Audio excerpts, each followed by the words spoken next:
Welcome, Trojan fans. Thank you for joining us as part of today's chat with Director of Athletics, Brent Jones. And Brent, we'll jump straight into it here. Looking forward to the return of fall sports, and great news that games are finally taking place here. Both Troy football, soccer, and volleyball, all of their seasons are quickly approaching right now. Let's talk more about that and the work that's gone in by the entire staff as well as all the teams to get to this point. Well, I'm so appreciative of our university under the leadership of Chancellor Jack Hawkins Jr. in his 31st year here now at Troy University, and being able to have our university come back open fully is just extraordinary. And that really just permeates all the way down to the athletic department. We've been able to bring our football team since they've been back on campus since June 1st. We're able to bring back our fall sports July 5th as part of this. And so, again, athletics is just a microcosm of the university. I'm really excited about where we're headed from a university standpoint as well as from an athletic standpoint.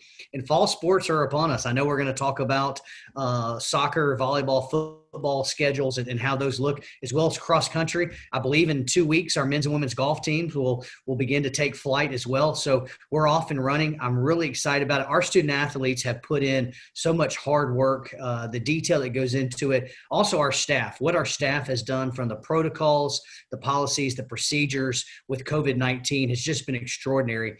The health and welfare of our student athletes, our staff, and our coaches is paramount. That's the first thing. But again, we think we can do it safely, and we can also be able to compete in the fall. Now, football was originally scheduled to begin September 5th against ULM. Things obviously changed due to an outbreak of coronavirus with the ULM football team. That game has now been rescheduled for December 5th right here at Veterans Memorial Stadium. Talk us through a little bit about those discussions with ULM as well as the Sun Belt Conference. Well, I'll tell you this. And so, we talked about it. We have to be flexible with our coaches, with our student athletes. We got to be flexible this entire year. There's going to be starts and stops and false starts and bumps along the way. That's what happens. But we made a decision about 4 or 5 weeks ago, decided that as a conference and as a university that we wanted to play. We felt like that we owed it to our student athletes as well as to our coaches, our staff, our students, our fans to be able to play and to be able to play at a high level. And so that's where we're headed. And again, we feel really good about the policies, procedures that we put in place. But obviously we wanted to be able to host our first football game at home here versus ULM. But at the same time, the great news about that it wasn't cancellation.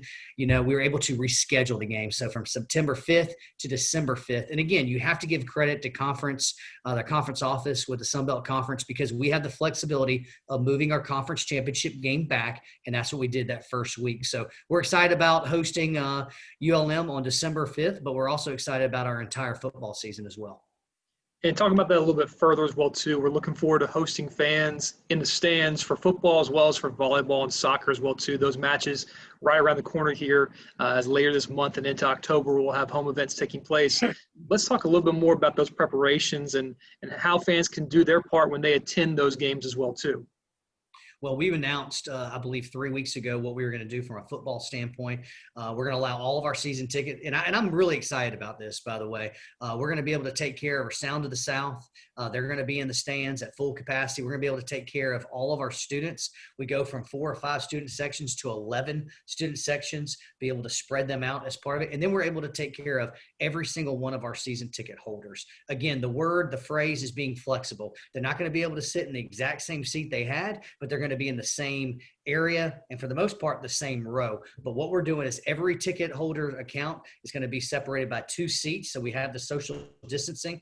Once fans come into the stands, they're going to have to wear a mask per our governor's orders. But we're also really excited about that we're able to have tailgating on campus. We're limiting it to 10 people. As part of this, we're opening up the gates earlier. We're also opening up the suites in the Stadium Club earlier to allow people to come in. We're going to ask all of our fans to get in there as soon as you can.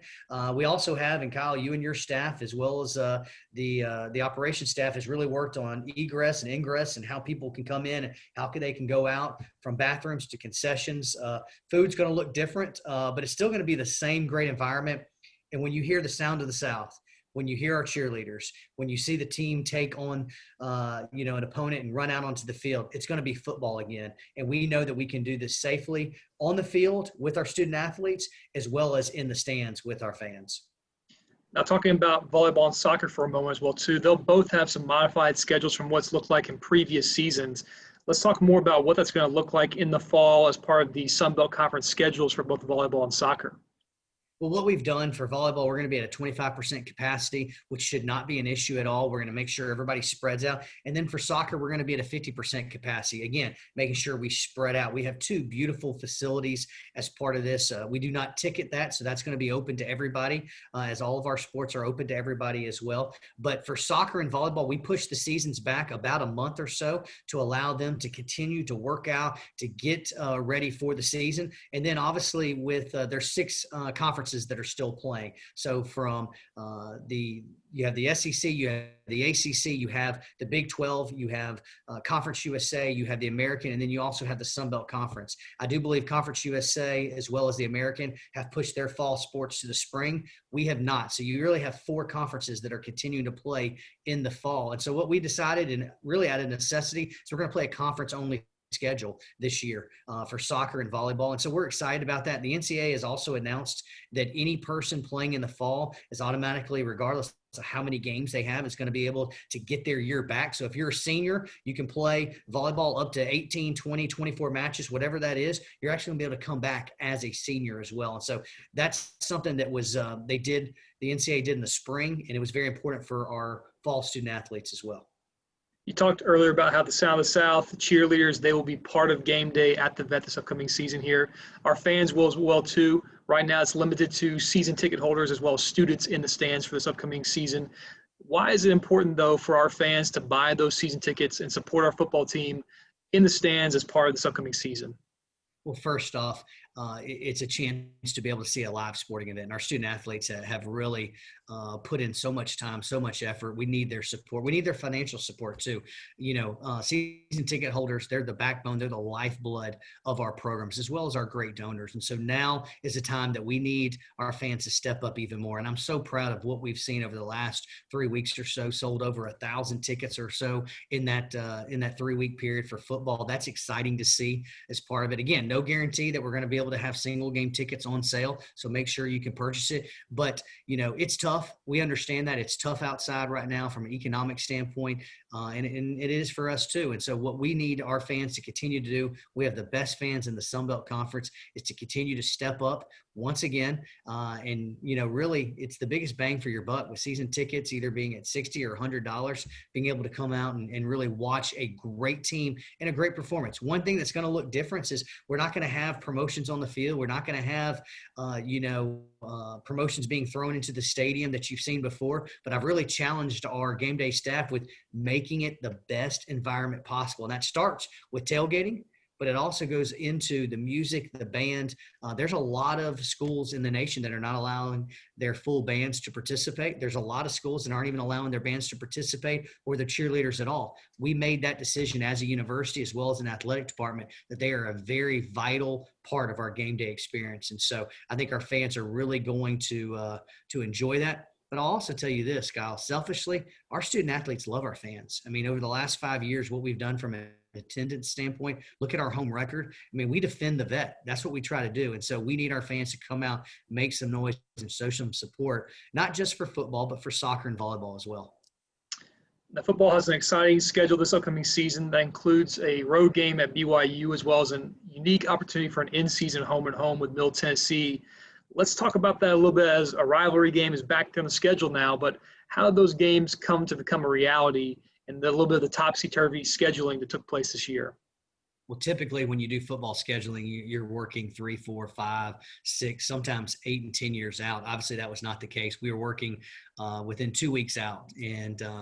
And so with your help as well as myself, we were able to cobble together a really good schedule. We lost all 4 of our out-of-conference games. So Arkansas Pine Bluff with the SWAC's decision, to UMass, which is independent, to the ACC with NC State that we were hosting, and then Tennessee with the SEC. And so I'm very excited about what we were able to do, getting Eastern Kentucky to be able to come here as an FCS, and then the Battle of the Palladium Part 2. And so we go there. Really, I challenged our staff as well as our student athletes and coaches. We have to be flexible during this time. And if you look at the NFL model, they play the rivals twice. You look at the NFC South, they play, the Saints and the Falcons, they play rivals. I mean, they play almost on back-to-back weekends, and it's really a made for fan atmosphere and to be able to watch it. And so really to be able to find that. Also MTSU, their openings worked with our openings, and that's something that was tough when you have that November 21st weekend open. And so we're going to go to MTSU early in the season. They come to us late in the season. And something else, and part of the reason we really looked at doing this is it saves us from a cost standpoint.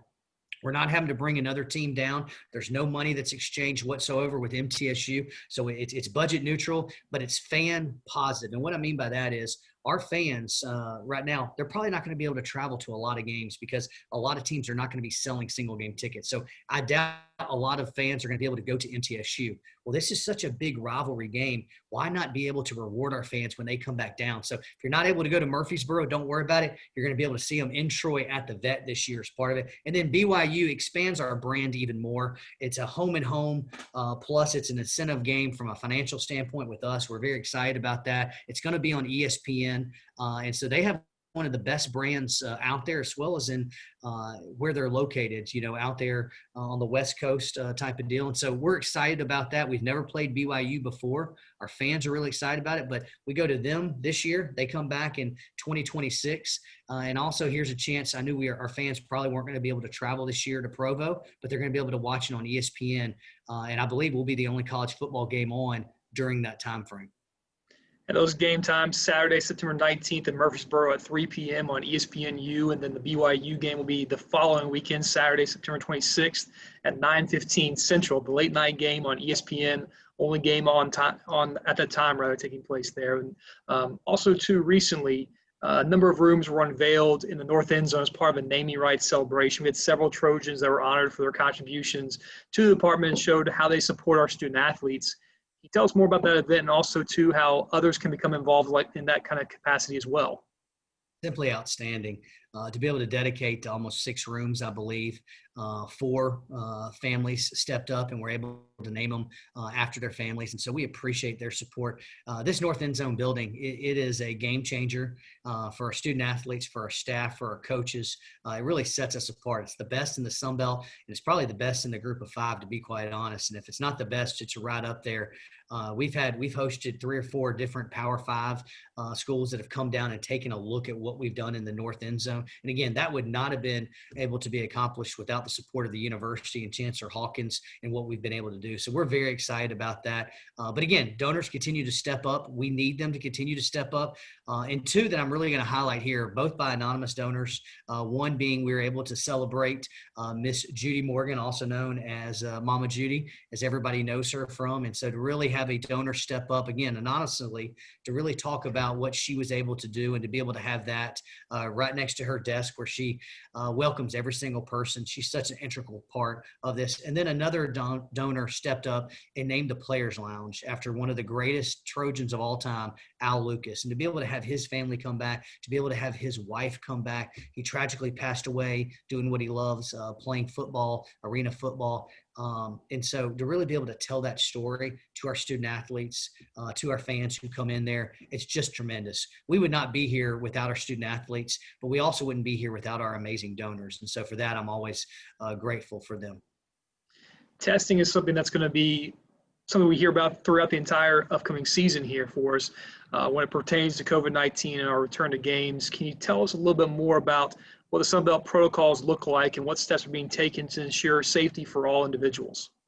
Well, absolutely. We talked about, the welfare and the health of our student athletes, coaches, and staff is paramount. We're going to be testing our student athletes weekly, 72 hours out from each and every game. We're going to be testing our student athletes. So if you're a fall sport, if you're a fall student athlete, you're going to be tested for the next 4 weeks, for the next 4 to 5 months weekly. And so we really feel like with the protocols, with the small groups, the social distancing, the face mask, as well as the testing, that we can keep them safe and healthy to the best of our ability as part of this. And so again, it takes resources to be able to do this. Tests are not free at all. And so again, I appreciate the university as well as our donors, and we're having to look to find that right now. But that's a commitment that we wanted to make to our student athletes across the board.